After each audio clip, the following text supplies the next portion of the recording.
Going on, everybody? Welcome to Striking Gold, a 49ers podcast on the Blue Wire Network. My name is Rob Lowder. That is Kyle Posey. And we cover the 49ers for all of you guys on the other side of the speaker. KP also does it for NinersNation.com, one of the biggest 49ers sites out there. And we are back. And it is every time I say we are back, I think of The Hangover. We are back. We are getting dug back.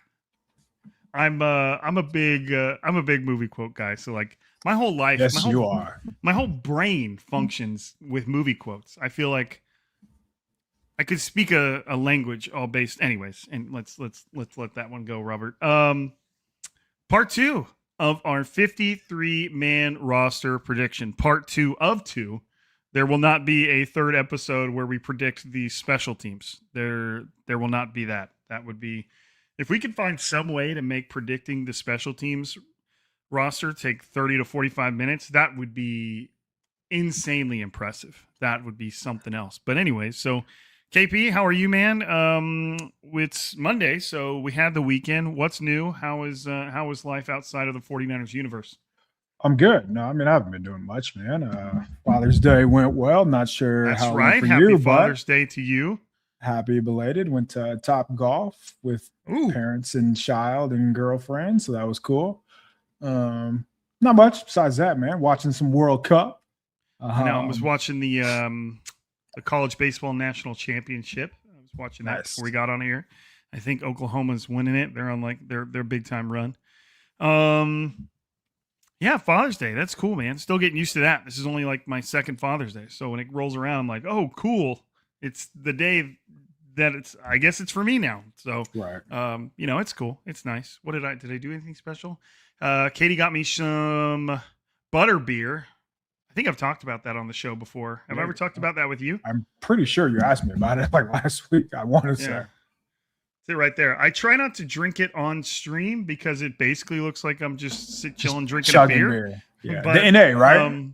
It's non-alcoholic, and it's made to taste like the butter beer you get from Harry Potter World in Universal Studios. And it's just amazing. It's like a butterscotch flavor. It is outstanding. They are not paying me to promote their product. They are not a sponsor of the show, but it is really good. So Katie got me some of that, surprised me with some of that. And we also, here's a bit more interesting, and I know we're wandering away from 49ers land, but one of like the pizza meccas of the world / United States is New Haven, Connecticut. And one of the best pizzas you can get in New Haven, Connecticut is Sally's a Pizza. And a Pete's is what it's called. And my wife for Father's Day ordered me, there's this website called like Good Belly or Gold Belly or something like that. You can just order like bougie foods from all over the country. And that place is on there. And so she ordered me 3 pizzas and we ate some over the weekend. And they were really good. They were already cooked. You just put them in the oven and heat them up. It shows up in like a big not vacuum sealed, but insulated box with like dry ice. And then you just throw it in the oven, and it was outstanding. It was good for pizza that was traveled across the country. So that was exciting. But anyways, that's 5 minutes of, for the most part, wasting your time. Let's get into it, man. Now, I know this is when you and I are going to start to differ because There's way more competition. There's way more uncertainty on the defensive side of the ball for the 49ers, and not in a bad way whatsoever. There is competition for roster spots. Anytime you have competitions for roster spots, anytime you have guys competing for a spot, anytime you have uncertainty between what you kind of view as quality players, the better, man, the better. So we're going to get into it. Let's click over here. Let's share this screen right there. Yep, you should be looking at my 53-man roster prediction for the defense. Let me make sure that I can't zoom in any further without cutting. Yeah, it kind of cuts those guys off. All right, so let's keep it there. Okay, so we're going to start off with the defensive line. Not the defensive ends, not the edge rushers, not the pass rushers, the defensive lines. Your guys, your hand. Well, I mean, they're all hands in the dirt guys now, but your interior guys. So the obvious one, Osa Odighizuwa, who they traded for in the offseason for a 3rd-round pick. Then next to him, you're going to have Alfred Collins. At least for now, that seems like there's 2 starters right there. Your Osa Odighizuwa and Alfred Collins. And then probably rotating with Alfred Collins or possibly competing with him for that starting spot is CJ West. And then you've got their 4th-round rookie in Grayson Halton. And then I have plugged in an undrafted free agent in Bryson Eason. Big dude out of Tennessee, 6'2", 330 pounds, almost 10-inch hands, 33-inch arms, 78, almost 79-inch wingspan. He's a big guy. Big dude. They played 13 games last season and managed 4.5 tackles for loss. Didn't have any sacks, and 31 tackles, 3 pass breakups from the interior. So that's just another big guy. Think Alfred Collins and CJ West. Now, for the sake of transparency, for a while I had James Thompson Jr. on here out of Illinois, who I believe they gave the biggest guaranteed allotment of True. Out of the undrafted free agents. And that does not mean they are guaranteed a roster spot, but it does mean that they are competing for their services as an undrafted free agent. And it means they've got a little bit of faith and a little bit of excitement about him. And at the same time, James Thompson's he's a different breed than Bryson Eason. He's 6'6", 308 pounds, 9-inch hands, 31-inch arm, excuse me. He had 2 sacks and 3 tackles for loss. So not quite as many tackles for loss, but added 2 sacks. So, I mean, I wasn't really sure who to go. I mean, you could switch them out if you want to, but I feel like one of those 2 undrafted, those 2 might be competing for a spot on the roster, just based on kind of who was hanging out at the position. I'll jump over here to our lads. It should still be sharing, my 53-man roster. So other guys at that position that I don't have making the roster are, again, one of either Bryson Easton or James Thompson. Then you've got Sebastian Valdez, who may have a better chance than both those guys. I'm not exactly sure. Sebastian Valdez, who they picked up as an undrafted free agent last year out of Washington, and who hung around on the practice squad and got promoted to the active roster, but I believe was inactive a couple times. I don't know if he was ever officially active, but and then you've got Evan Anderson. So both Evan Anderson and Sebastian Valdez have more experience. Evan Anderson has legit NFL experience. I just know the 49ers liked both of those undrafted free agents, and I figure why not plug one of them into a starting spot. So let's jump over to KP's side of things and see what he's got here. KP, why don't you roll it? Yeah, so wasn't sure exactly. By the way, you were talking about the undrafted rookies. Easton is no small dude. He's 323 pounds. So the fact that he's quote unquote dwarfed from Thompson is pretty fascinating. And Thompson does look the part. That dude is a massive human. Okay,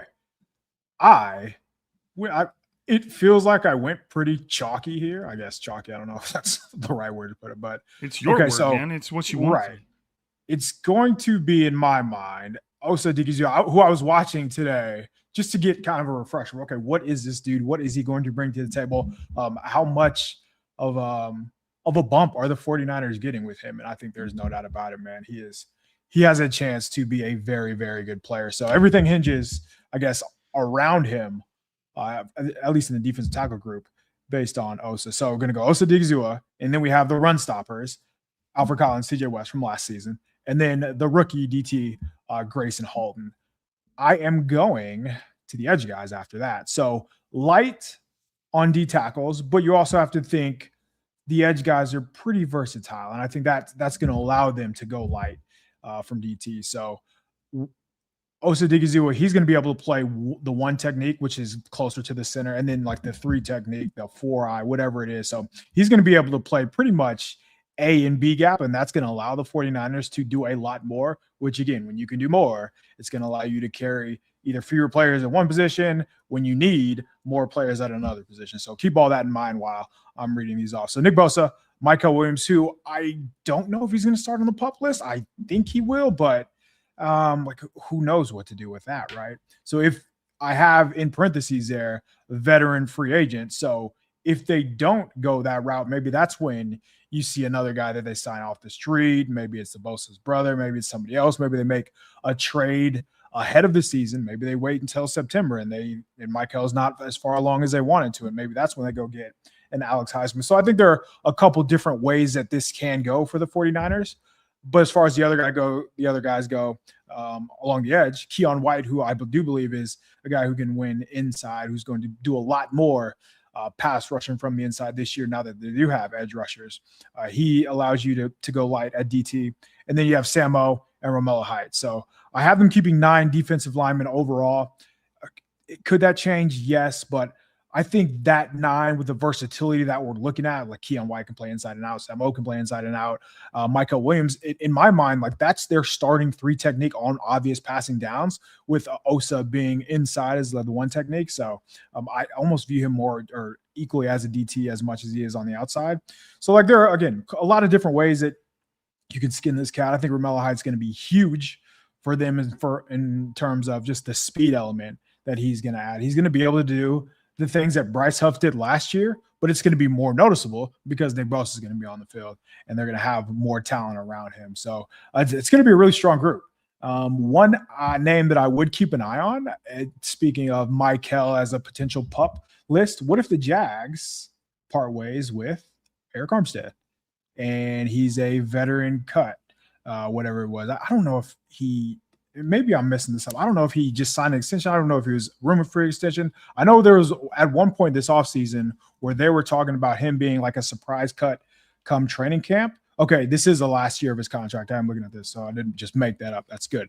Eric Armstead, if he does get released, obvious, right? An obvious fit for the 49ers. He would be a 1-for-1 for Michael as long as, Michael they'd have to do a post June 1. If they do a post June 1, they actually save $14.4 million.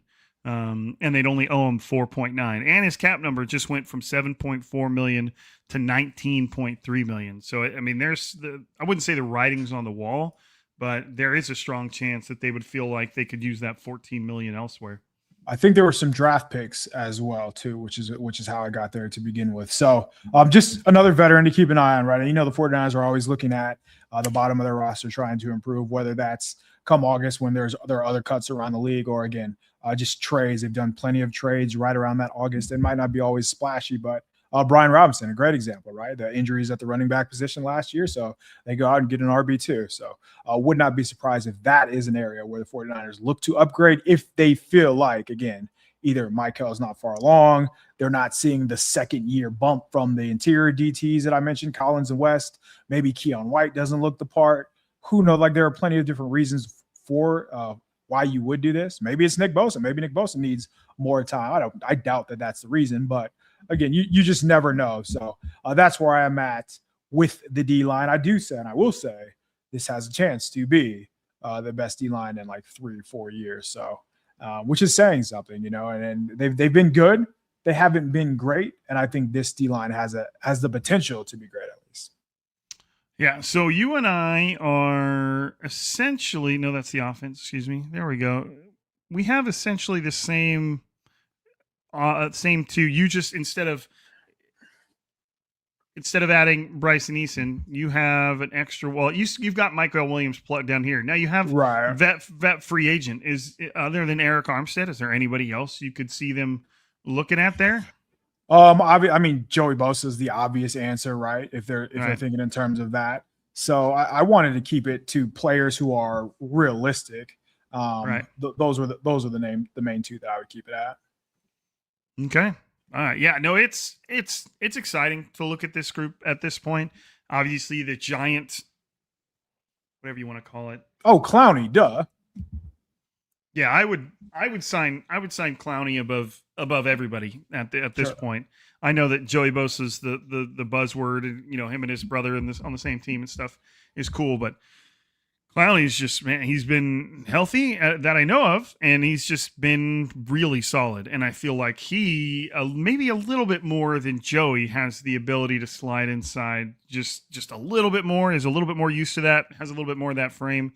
Yeah, like you said, man. Looking at this group, and my group doesn't even include Michael Williams. Michael Williams down there at the bottom. So you add him into that, and that could be somebody that's how things go with a Bryson Eason. Michael Williams starting on the pup opens up a spot, and maybe an undrafted free agent is the one that squeaks in there. But the moment Michael Williams comes back, he would be the a Bryson Eason that would be the first one to get cut.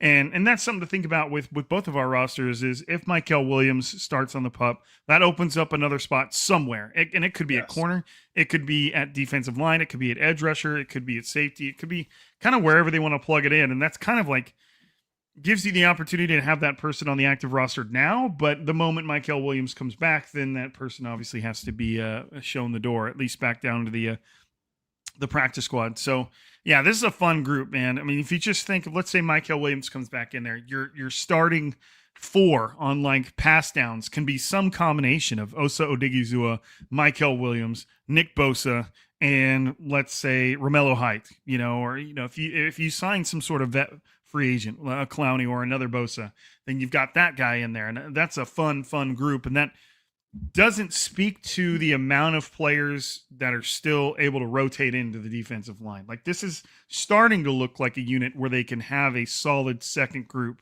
that they don't feel like they can't put on the field, that doesn't leave them vulnerable in some way or another. It's Which really they haven't had, point. by the way, and that's important to point out. Like the depth just probably not hasn't since Buckner was on the team, I assume. Yeah. So pretty impressive group right here. And that's kind of, I mean, if you need one group to be impressive, it's the defensive line and defensive ends. Like that is, look, think of all the teams that have won the Super Bowl.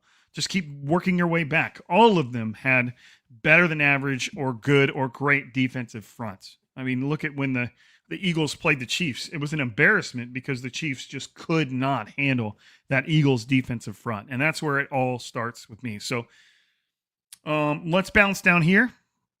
And let's go. Well, okay, so something else I want to say too, not making the roster at defensive end. There are some names, some interesting names on here. You've got Cam Sample, who neither of us have making the final roster. You got Andrew Farmer.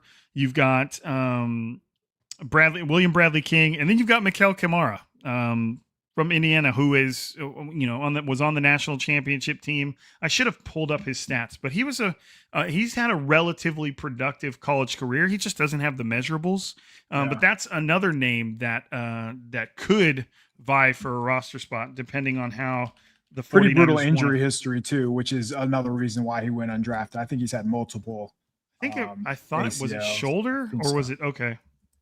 Somebody has multiple shoulder injuries, but I'm not sure.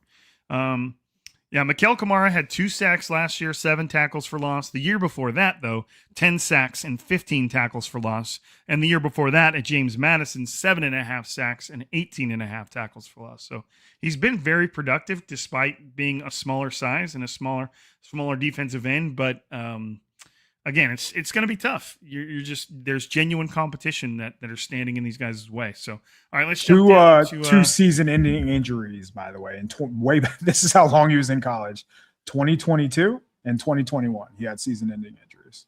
Well, I mean, at least he's got some distance there as far as time goes. Sure, he's put him behind him for the most part. But all right, we're jumping down to linebacker, which is, for the most part, at least towards the front. Oh, now that I look at it, I don't know. So I've got Fred Warner, Dre Greenlaw. Those two are obvious. And then you've got Tatum Bethune, who is Fred Warner's primary backup. And then you've got Nick Martin, who I don't know if right now he's the primary backup to Trey Greenlaw, but that is the position that he has solely been playing.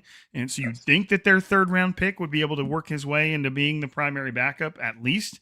And then I've got Luke Gifford on here. Who I know everybody doesn't love him as a Sam, which is fine.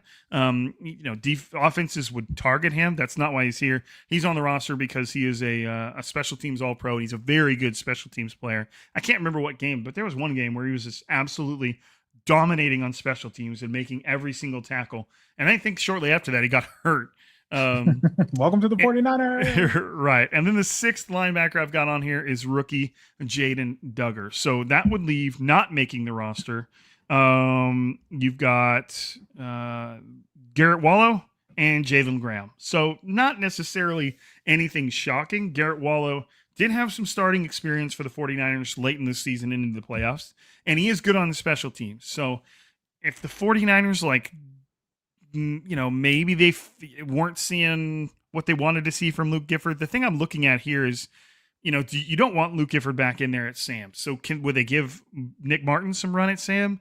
Tatum Bethune is exclusively Fred Warner's backup at the mic, and you don't really want him doing anything more than that. Or can Jaden Duggar really kind of light up the offseason and see if and actually, because the pick was so random, but it also has some intriguingness to it, especially with the size. Dude, 6'5", 35-inch arms. If there was one person that could play this wild prototype Sam and really give you versatility, it's Jaden Duggar. Kawachipto, is Nick Martin even a real person? Well, if you see the thumbnail for this stream, I chose Nick Martin just because there is a picture of him in a 49ers uniform wearing pads. I think he's real, unless, AI can produce anything now, which is terrifying. So, or just another name they feed to the third round abyss. Yeah, who knows? Hopefully not. This is kind of a big year for him as far as working his way just into some sort of impact. So, all right. So those are my linebackers. Again, nothing shocking. Maybe Garrett Wallow finds a way to supplant somebody in here. We'll see. Let's bounce over to KP's linebacker group. I'm not sure. Okay, so there is a little bit of a difference there. KP, talk about your linebackers and your difference. So Fred Warner, Dre Greenlaw, set in stone. From there, that's when I do think we can see a little bit of just questions, I guess. So I have Nick Martin. So Nick Martin was lining up at will when Dre Greenlaw wasn't at practice at the OTAs. I think Tatum Bethune makes it. I think Luke Gifford makes it. I think Garrett Wallow makes it. I have all three of those players making it solely for special teams purposes, because I don't think a lot of these other players are going to be just playing offense and special teams, defense and special teams. So I think those three are going to be like core special teamers for the team all season. And I do think they can sneak by Duggar on the practice squad. Like, will that be what they do? I don't know. But in my mind, that's a player that they might risk sneaking him on the practice squad. Again, injuries could allow them to keep an extra linebacker like Duggar. But for me, I think they're going to rely on veterans on special teams, not so much the young players, unless Duggar just balls out in training camp, proves that he is a guy that you cannot risk running through the waivers and losing to another team. So that's how I came to the conclusion.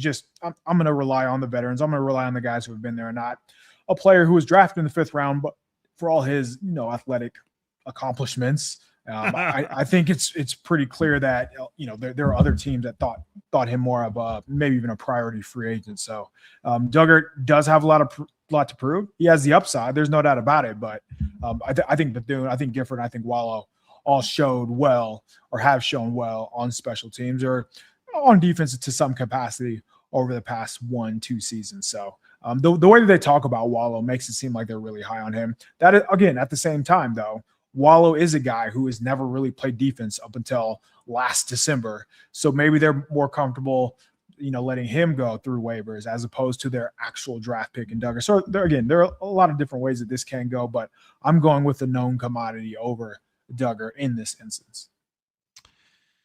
Yeah, it's tough to say. And again, I can't question that when it comes to special teams, when it comes to plugging in two guys that you know are great on special teams, it just doesn't seem like there's very much to argue or get upset about. The one thing that I would get upset about, Kyle Chipto said, Wallow is vested, no way he makes it. Well, I mean, if they've really come to value his skill set and they don't want to risk him getting picked up by another team, he could make it. But at the same time, he seems like a candidate for a cut, and then he's like one of the first guys added to the practice squad type of thing. But now on the Jaden Duggar front, by where he was ranked on the consensus big board and kind of everything I've seen said about him, it was kind of like a lot of people felt like he was definitely an undrafted free agent type of player. And again, does it matter? Not really. Was he going to get drafted? Maybe. Whatever. If the 49ers drafted him in the fifth round and then cut him so that they can move him onto the practice squad, do you feel like that's kind of like saying, okay, we should have used that fifth round pick on somebody else?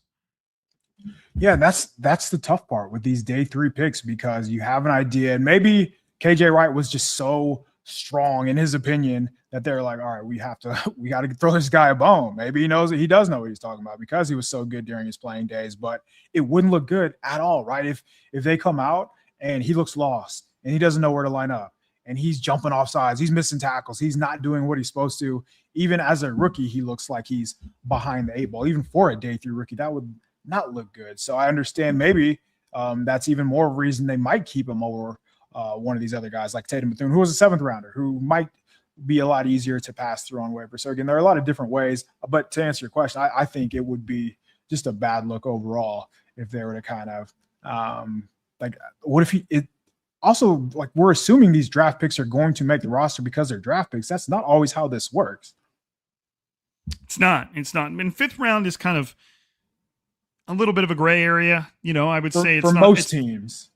It's not unheard of that a 5th rounder gets cut. At the same time, you would think that your 5th round draft picks, especially with the 49ers history of 5th round draft picks, you would think that your 5th round draft picks would be capable of making your team. But again, right, maybe that comes down to it's a little bit of Jaden Duggar underperforming and somebody else really lighting it up, and it kind of forces the 49ers' hand, So it doesn't necessarily have to mean that Jaden Duggar won't or can't work out or made mistakes, but maybe somebody else just takes that spot for him, and the 49ers just feel like they can't risk losing whoever that player would be. And again, it doesn't have to be at linebacker. It could be somewhere else, and maybe the 49ers end up taking 5 linebackers because they really just can't, bear to lose whoever that player is. But KP, why don't you take us into corners, where I think we got another difference or two.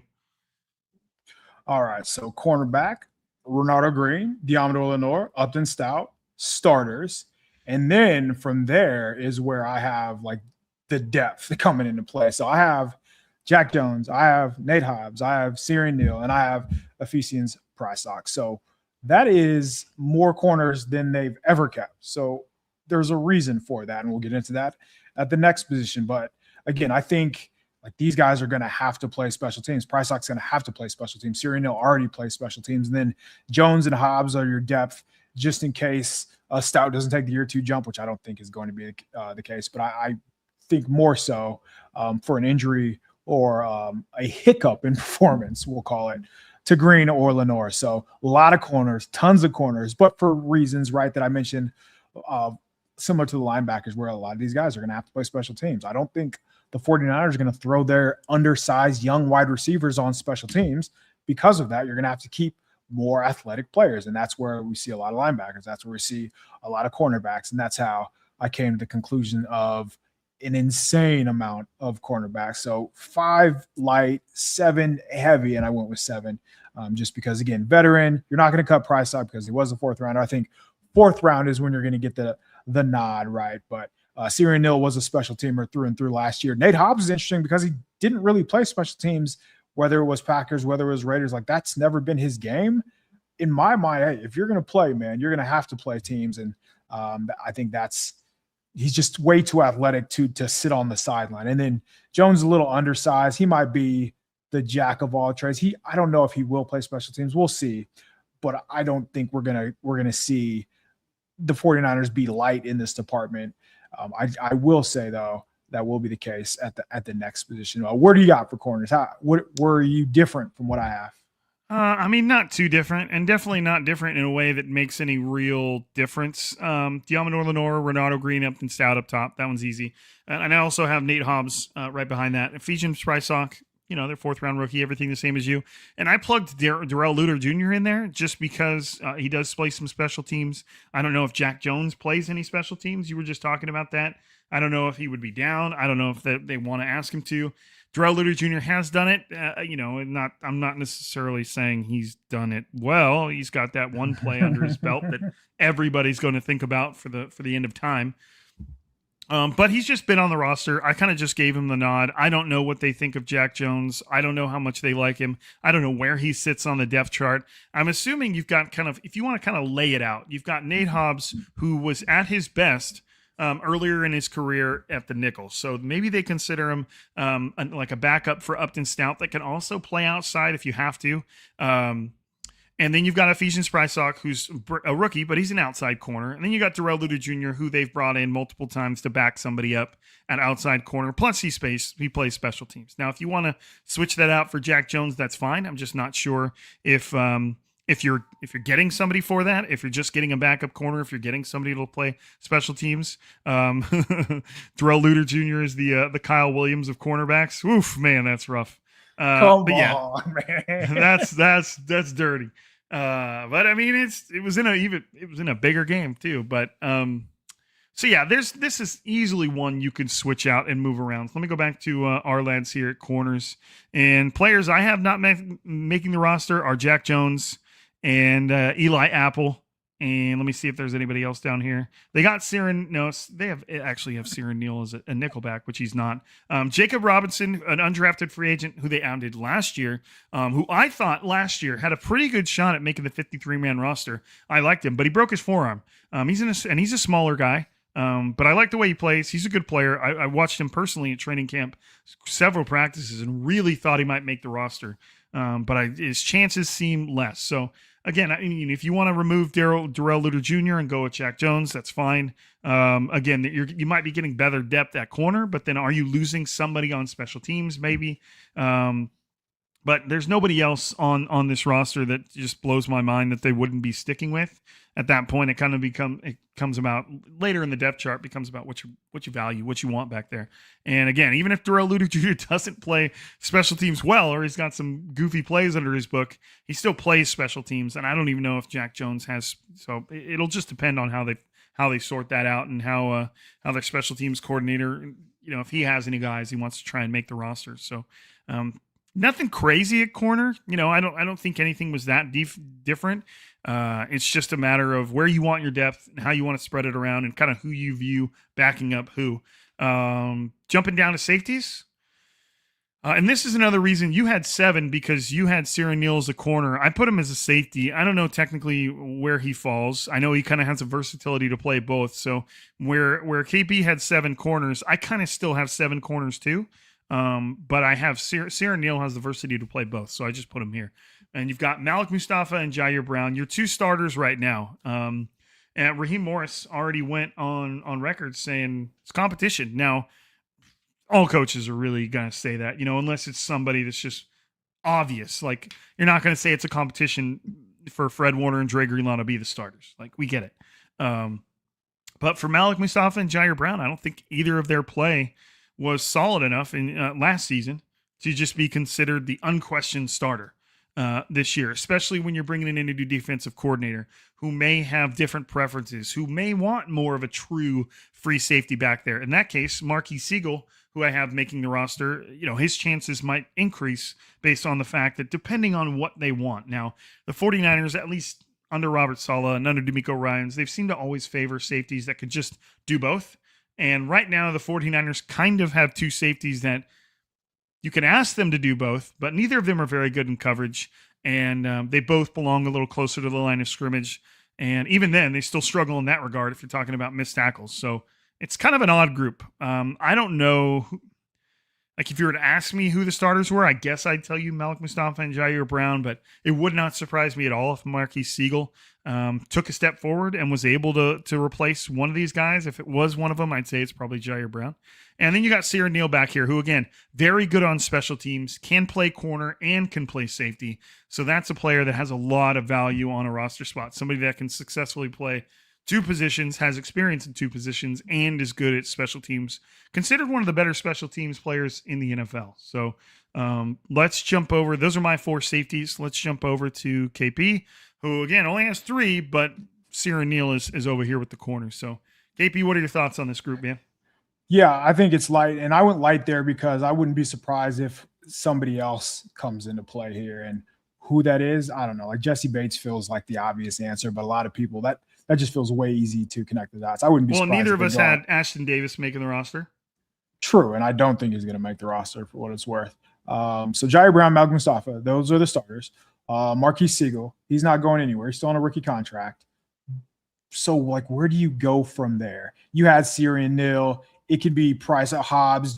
It doesn't matter, right? It's all DBs, and that we can just group this together, this group together as DBs, whether it's Neal playing in the slot, Neal playing at safety. A lot of these times, those positions are interchangeable as it is. I don't think the depth is there, though. I think maybe like they're behind closed doors, they're crossing their fingers and hoping that Siegel takes a jump and he can leap the depth chart and play instead of Jair Brown.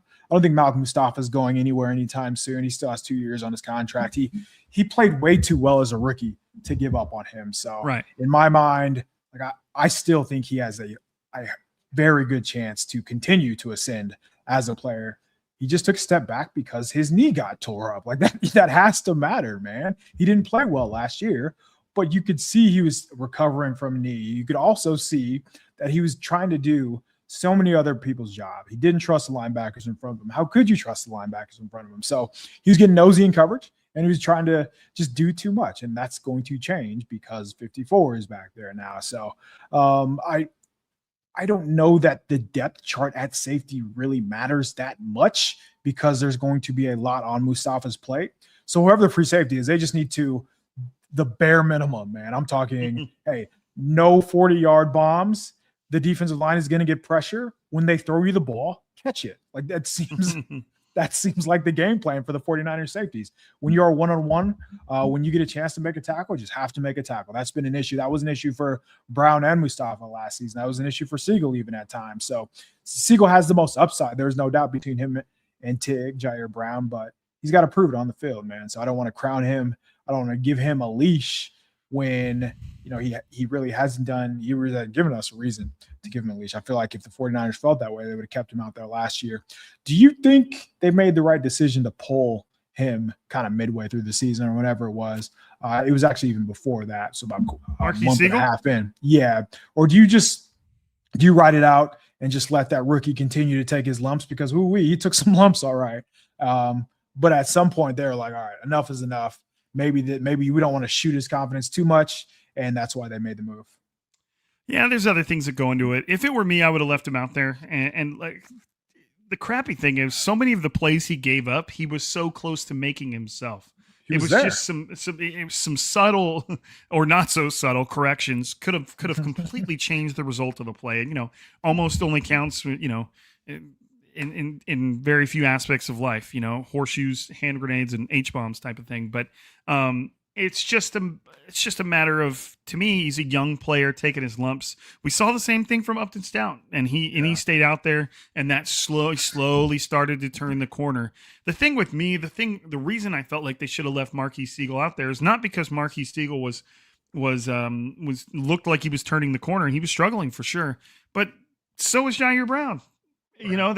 It wasn't like the guy that came in to replace Marquise Siegel just was awesome and they couldn't go back to him. It was just like switching out your brand of mistakes or switching out the number of the player making the mistakes. So it seemed like Marquise Siegel's skill set was probably the one you'd want to bet on, or at least give a chance to flourish, give a chance to develop.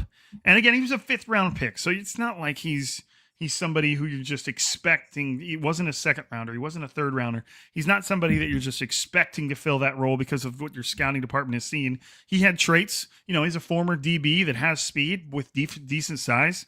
And surprisingly enough, he's pretty good at tackling. And that might have been, in the weirdest way, even though that's not the part of his skill set that has an advantage over somebody like Jair Brown. When Marquise Siegel came in, one of the biggest differences I noticed, or it might have been the biggest difference, was his ability to tackle and meet a guy in space and just shut him down.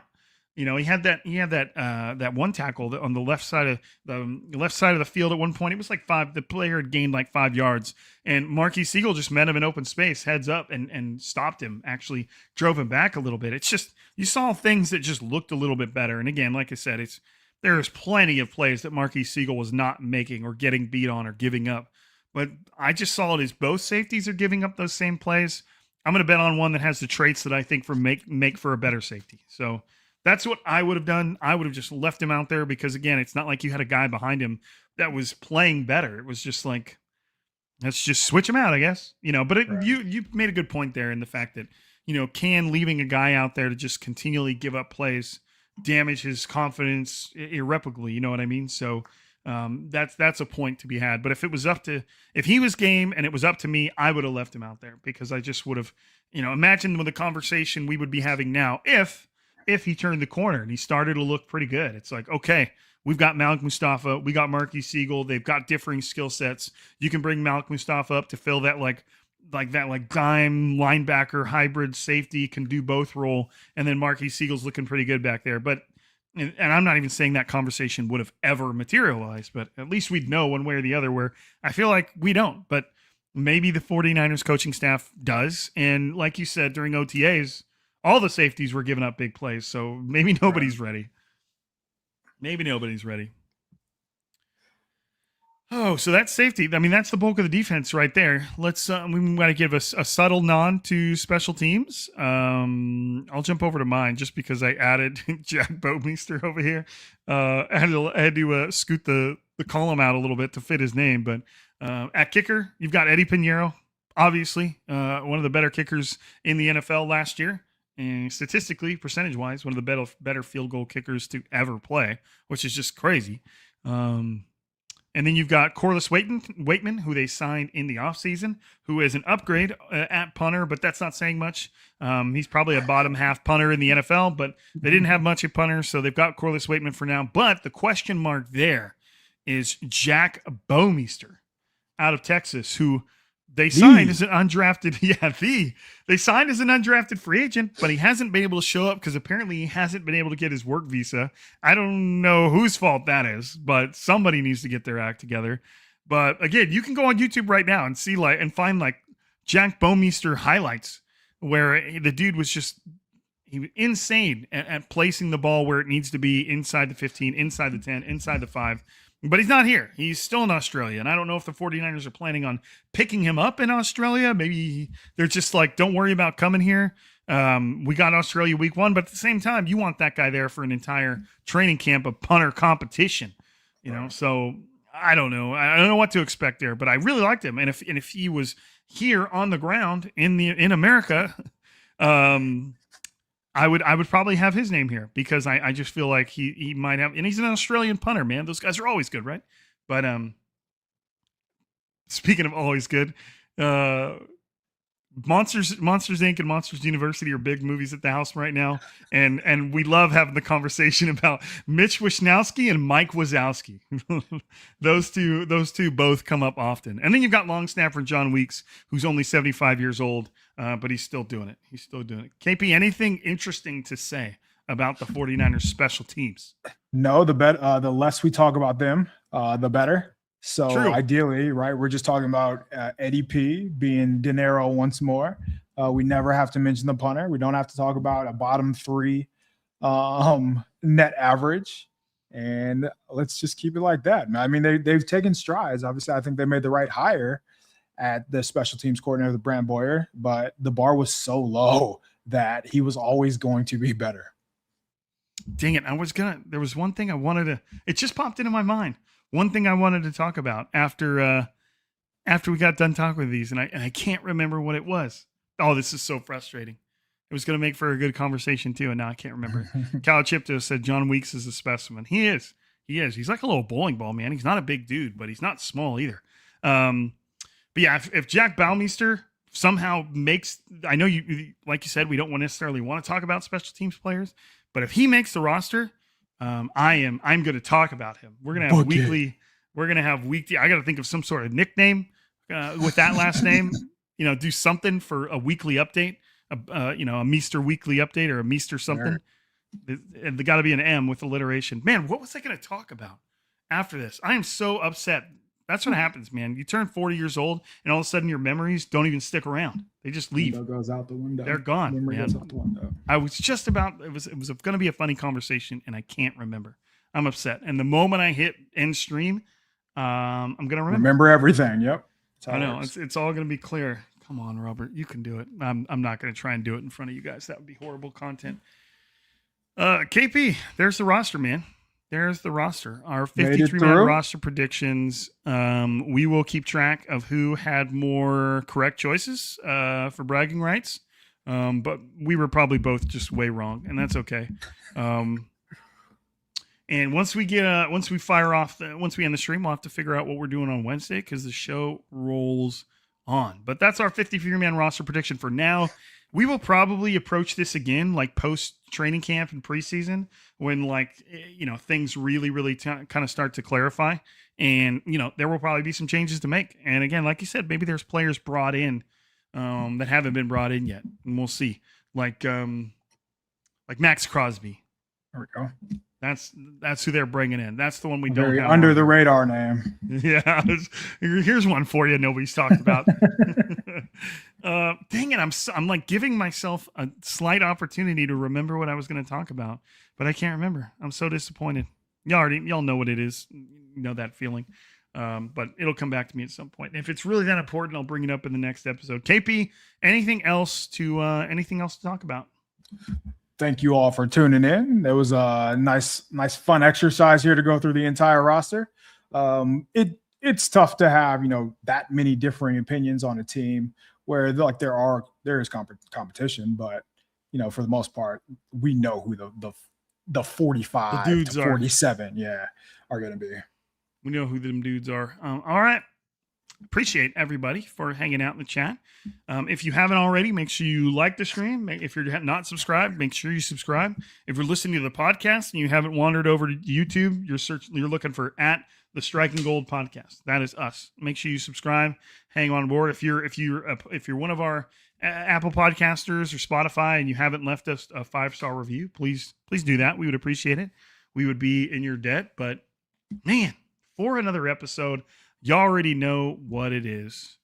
That's KP. I'm Rob Lowder. This is Striking Gold, and we are signing out.